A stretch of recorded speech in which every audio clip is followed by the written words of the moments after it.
ఒక గవర్నమెంట్ అన్నది చేయాల్సిన రొటీన్ కార్యక్రమాలు, చేయాల్సిన రొటీన్ బాధ్యతలు, maintenance of law and order ఇవాళ లేదు.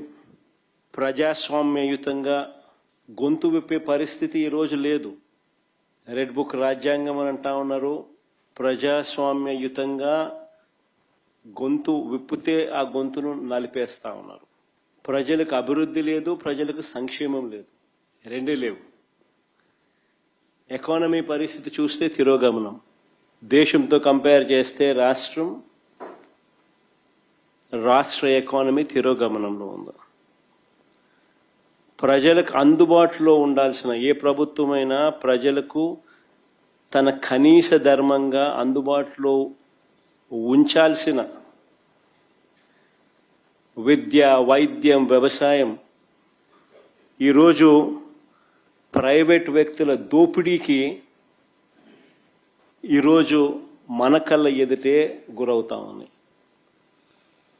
ఇవన్నీ ఒక రాష్ట్ర ప్రభుత్వం కనీస బాధ్యతలు. ఇవన్నీ